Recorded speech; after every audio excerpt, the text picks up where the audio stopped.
thrown out of the country, and I was really enjoying the schadenfreude of watching these characters get booted out. Yes, I was angry actually. People know these characters: Miranda, Charlotte, Samantha, Carrie from Sex and the City. You know the actors, most of all Sarah Jessica Parker. When I was watching this, man, I was thinking, wow, they've managed to insult women and people in the Middle East at the same time. Mm-hmm. And Absolutely. What a feat! I give this movie points for being offensive on like several fronts in one film, but I see that's the other thing that confuses me. Like I don't know if everybody says this. If you remember, I think I was the guy that actually said the first movie was okay. I didn't really have a big problem with that first movie, and I was the one that argued like it gives fans of that show what they want, because I used to watch some episodes. But this film, this to me, the more I think about it, I'm like, wow, I've gone on such a tirade. I should have given this movie a fuck you, because I really do, in hindsight, see it as way more offensive than I ever did in the theater, because I was just exasperated in the theater. Mm-hmm. Well, because you're exhausted. It's 2.5 hours long. And does nothing. Once they leave the city, they do nothing but cry, drink, and look for gay people in other cultures. I was like, wow, they really made a 2.5-hour movie that does nothing? Well, the thing that really gets me is they're trying to make points about how conservative the Middle East is, but their points carry no weight whatsoever. One of the characters gets arrested for having sex on the beach with a guy. And they're kind of making this point like, we're Americans. This is how we do, we're not doing anything wrong. And this is so wrong that you would treat people this way in this country. And I don't know about you, Corey, but I can't think of a single state in the union where you wouldn't get arrested for screwing someone out on the beach. I think public lewdness is still illegal in every state in the union, and public sex is not allowed. And with the movie ending with that, montage of the various women going back and doing things, and her getting screwed on the beach on the hood of a car with the fireworks going off. Yeah, Kim Cattrall. Yeah. Yeah, it's like, well, I wasn't going to spoil it, but But yeah, I think everybody kind of knows that character who you're talking about. Yeah, and they're like, and she finally got back to the good old U.S. of A. and finally got to have her sex on the beach. We can fuck with freedom. But yeah, except that you can't. Like, there's the cops right off camera about to arrest her ass for the exact same thing. Because you know what? The Middle East might be conservative, but doing that will get you arrested anywhere, except maybe Germany. Yeah, and if it was real life, it probably would have got her ass stoned or something in the head too. I think what they were trying to say there is like, oh, well, we left the presence of these people here, and they're so conservative that they had us followed. And I was just like, well, you know what? I can appreciate that, but it's still sort of a condescending thing where we're going to come over to your country and not only like tell you how backwards you are, but flaunt our ways in front of your face. There's better issues because, hey, there's some things I agree with them on. The whole feminist thing and defending people, especially women in oppressed countries, I'm like, that's fine, but there's certain ways to approach that. The way you do it in this movie is just by being as lewd as you can be and flaunting your shit in front of people's face, which here in America, you would be seen as sort of a disgusting person too. Yeah, like, well, and that's the other thing is, I've got all these other people who are screaming, how, you're so PC and how dare you defend this culture, and they're so horrible and terrible. And it's like, look, you cannot expect respect from people unless you give respect.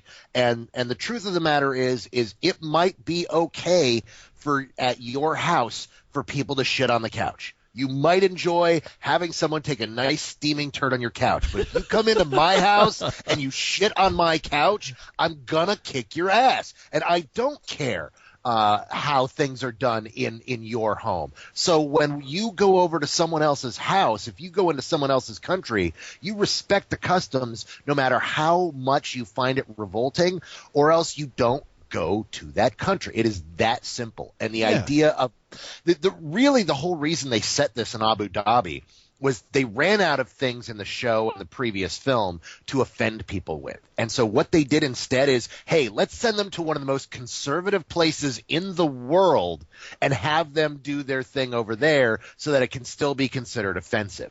And and it was just it was offensive, but not in the way it was supposed to be. Instead, it was offensive to women, and it was offensive to the Middle East, and I felt it was a very disrespectful movie. And I just beg that women really think about this. And it's not many. There are a lot of women who say, you know what, don't lump me in with the women that like this movie. I'm not that kind of person. And there have even been some women who have been like, I am a fan of the show and I like these women, these characters, but here I hate these. I hate these characters. What they've become. They become nothing but one-dimensional, very shallow bitches.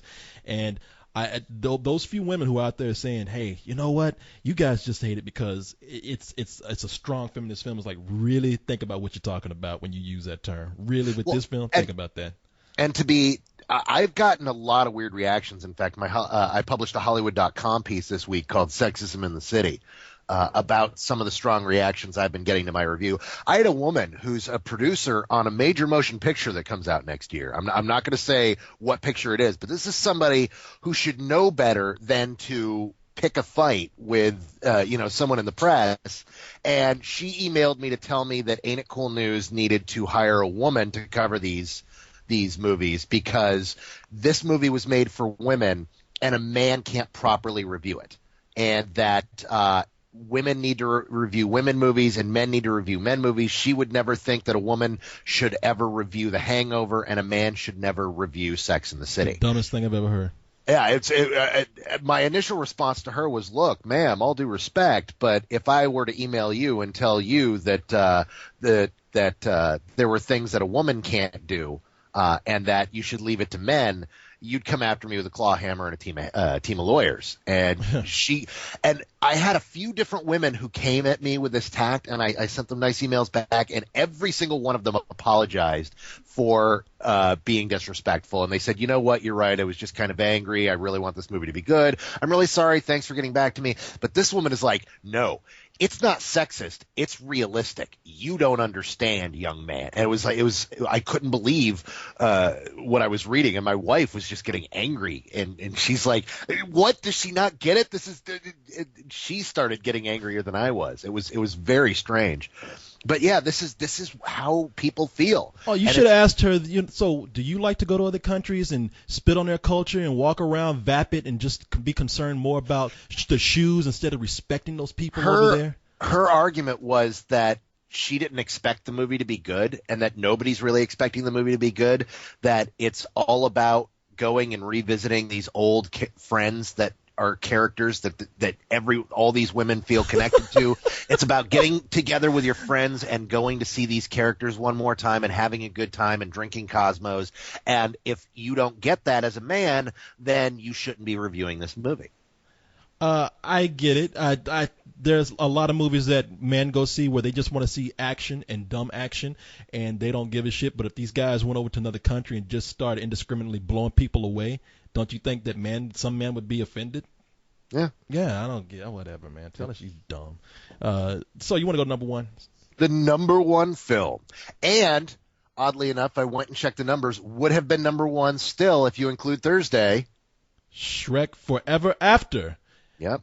So they really did take the weekend. And if you count Thursday, it took the weekend by about $1.5 million. Okay. So I guess still number one. Right now it's at $43.3 million. That's what it brought in this weekend, bringing its total up to $133 million, and it cost $165 million. So this is what I was saying. Like I like the movie better than you did, but I'm tired of Shrek, so I'm by no means defending this movie. I mean, I'm just kind of like, in my review, I just said it's something where they don't know what to do with it anymore, and I think now that the gross of the films are starting to show that. And this movie here is going to probably do something similar to How to Train Your Dragon type business, where I don't know about that. I'm not convinced that it's going to have the legs that How to Train Your Dragon had. Well, I'm just thinking about maybe not as long as How to Train Your Dragon, which I don't know. I mean, I don't know what's coming out in the next few weeks, so I can't really say strongly for sure. But I'm just looking at what's coming out like next week, and I don't really think that movie that's coming out next week is going to have that strong of an opening, which is Get Them to the Greek. That is correct. I don't think it's going to have the opening that they would like it to have. But we'll Yeah, see. yeah, we'll see. Yeah, I mean, hey, look, it's Shrek. Whatever. I don't. Well, I've said everything I need to say about Shrek. Also, fuck Shrek. Let's move on to some interesting things. Some real interesting things. Yeah. Now, what you want to start with first? I was going to ask you, what would you like to start with? You know what? I'm going to go ahead and get into some stuff that I. You know what? To hell with it. Let's get into something just in case you run out a little bit of, or we're cutting it close. We won't run out of time to discuss this one topic right here, and that's the Spider-Man thing. Spider-Man.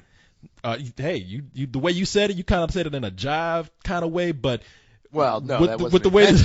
Yeah, no, okay, maybe that's the way I'm taking it because of the nature of the story. Spider-Man, motherfucker.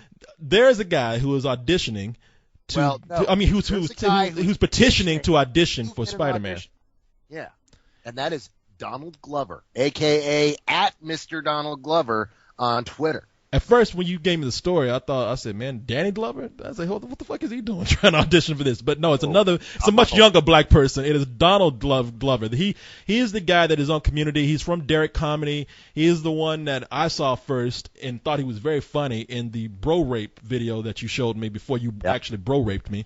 And I also think that he looks like he's pretty funny in the movie. I haven't seen it. I don't know if it's good or not. The Mystery Team, yeah. I mean, the guy's funny. I think he's. When I remember when you showed me that, I was thinking, man, these guys. I thought they were just a bunch of kids who were putting stuff together on their own, and they were. Yeah, and they blown up because I was like, man, I hope these guys actually get some attention because they're very funny in this video. The bro rape video. Yeah, they did stuff like that, and they used that to get money together to make a film, which they took to Sundance, which was Mystery Team. Yeah. And they self-distributed that and took it around. And at the same time, several of the guys, through the success there, got on several highly notable shows, mostly on NBC, oddly enough. So you've got Donald Glover on Community, and one of the other Derek Comedy guys made it to Saturday Night Live. He's a regular, and they're doing really well. And let's get into this. Should there be a black Spider-Man? That's because Derek Glover, who is black, he is the black guy. I mean, I keep saying Derek Comedy. Donald Glover, he is Little black. Donnie Glover. Yes, he is. Pretty soon, he probably will look like Danny Glover as he gets older. He is a black kid, and he is out there tweeting for people to get him an audition for the next Spider-Man movie, which is a reboot done by the guy who did, what is it, 500 Days of Summer. That's the guy who's going to be directing that. What's his name? Mark Webb. Yeah. Now, here's the deal. You're asking, should there be a black Spider-Man? Look, I'm not going to say whether there should or there shouldn't be. I'm going to tell you my preference. And my preference is hell no. Because I've always come out and said, with these comic book heroes and these iconic characters, whenever you see them in the comics, they're not always going to be the same, but that's kind of how I like to see them when they're brought in the movies. I know the costume might change. I know that, maybe certain characteristics will change, but I do want to see them be the same ethnicity. Otherwise, you're going in a totally different direction. Now, that's just my preference right there. I could not disagree with you more. Oh. Oddly enough. Here's the thing is normally I agree with you, but I agree when you actually are required to make changes to a character. For example, you cannot have a black or an Asian Captain America. That just doesn't work. You're asking us to believe that they would that the guy they would choose in 1941 during highly racist America during World War II, that they would choose a person of color to be representative of the country. No, that never happened. You can't have a black Thor. Thor is a Scandinavian character. He is a Norse god. Spider-Man is a nerdy kid from a poor part of town who lives with his aunt and uncle and ultimately feels responsible for something that happens to his uncle because of small-time crime and ends up becoming a superhero with a goofy twist to him that he likes. He's a big fan of the goofy comedy and joking around with people, throwing out quips. And I don't see anything in the core character of Spider-Man that has to change one iota by changing his skin color. You don't have to change where he lives. You don't have to change his background. You don't have to change his family. You don't have to change anything. The idea of a young nerdy black boy living with his black aunt is not anything that would make people take pause. It's not like Batman where we have to accept that there was, his dad was a super rich multi-billionaire in the 70s and 80s. Now, while I agree with you, let me throw something in there, an argument Go for it. that people would say. Okay. Pete, now, according to your train of thought, and I agree with you completely, so we got that. I'm just preparing you for what some naysayer might say. Oh, no, I'm aware. I've already been taking flack on this. Because they will say that, okay, look, Captain America, historically, we'll give you that. Same thing with the mythology of Thor. Scandinavian, yeah, that doesn't make sense to change his race. Now, a nerdy kid from a poor part of the city, living with his aunt and uncle, that doesn't require any sort of ethnicity at all. That could be anybody. In fact, that seems like that would probably fit what a black kid would be going through in the inner city. Absolutely. So they're saying, people might say, if there's any character that you can change black, it would be Spider-Man. How can you compare him to Thor or Captain America in those respects? Well, that's exactly what I'm saying. Wait a minute. What are you saying? Are you saying that they could change his color then? Spider-Man? Yeah. Yeah, absolutely. I don't see any reason why he can't be black. Oh, wait a minute. I was the one that was saying I don't want to see him be black. Yeah, and I'm the one saying that I do. Oh, okay. And now the only reason why I say that I do. I thought you said I totally agree with you. No, I disagree, my man. No, I think. Oh, okay. No, I absolutely think that, and here's what it was. Had you approached me and said, I think we need to audition blacks for Spider-Man, I would have gone, I don't see why you have to do that. I don't see why the change. But the minute you mentioned Donald Glover, I can see a Donald Glover Peter Parker, and I like what I see. What I'm imagining with Donald Glover is that is an interesting Spider-Man. And what makes it even more interesting is this notion that he puts on this full body suit that you never see an inch of skin of Peter Parker. And so there's absolutely nothing that would change. In fact, the one thing you could put into it is people believing that Spider-Man is white. And him that being kind of the ultimate hiding place is that everybody's assuming that Spider-Man is some white guy and it's this young black kid who lives with his aunt. And I kind of like that concept. I like that idea, and I like the idea of Donald Glover playing that geeky, nerdy kid that Donald Glover can deliver funny lines. Yeah. And I think and you don't have to change anything about the character. You do not have to in any way blackify the hero. The character remains the same. The only difference is the actor playing it. Yeah, and that's why I feel bad saying, I don't feel that bad. That's why I feel bad saying that I don't want to see a black Spider-Man, because I'm just my personal preference is I'm so attached to what that character looks like in the comics, and they've never done anything in the comics to actually even insinuate that character could be another color or it could be anything else. I like to see those characters translated to the screen the way I see them in the comic books. Once you start to get away from the color of that character, you start giving me not so much a translation of what you have, but you start to get into the areas of a reimagining of that character. And if I'm not warned about that or told about that, or I'm somebody saying like I want to try something different, you're just telling me I'm getting Spider-Man, and all of a sudden you'd say, hey, we cast this black character, I'm like, well, now you're taking sort of this creative license with it that I don't think people were prepared for, and especially somebody like me. But the thing is and here's the thing is he's got to do well in the audition. I'm not saying he's the guy, but of all the other guys, everyone else is talking about getting the gig. Donald Glover is the first one that I said, yes, that guy can be Spider-Man. I would buy that Spider-Man, and I would want to pay to see that Spider-Man. I'm not seeing that out of any of the other guys they're kicking around. That doesn't mean they won't make good Spider-Man, but I'm not seeing it like I see this character. Yeah. I'm not against, and I know I'm going to catch a lot of flack. Like people, you don't want to see a fellow brother be a Spider. Why are you holding brothers down? I'm like, nah, I'm not doing that. I create new characters with black heroes. I mean, I don't mind it. Creating new characters with other ethnicities, that's fine with me. And I don't think that he can't play the role. I'm with you. I actually see this guy being probably the best choice as far as the personality of Spider-Man. As far as the look, I think that'll be a bad move. First of all, from a business perspective, I mean, there's going to be a backlash of people going to say, look, even with this guy being able to play this role doesn't mean that they can always play that role because of the character that we've known that we've come to know and love in the comics. I just think that's going to throw way too many people off. You know what? But that's exactly what people said about Battlestar Galactica when they took the iconic character of Starbuck and made him a woman. And people like, you're missing the point of Starbuck. And instead, people saw it and they said, holy crap, this woman is really great as Starbuck, and we really love how they've taken everything about Starbuck and put it in a woman's body and made it awesome. Can I tell you my argument with that? Go for it. Battlestar Galactica, first of all, does not have the history that Spider-Man does. I don't think it's That's true. I don't think it's near as iconic and a part of history. I mean, as Spider-Man. I mean, look, Battlestar Galactica, is it big? Yeah, but does everybody know about Battlestar Galactica? No, it's still mainly a nerd thing or a fan thing.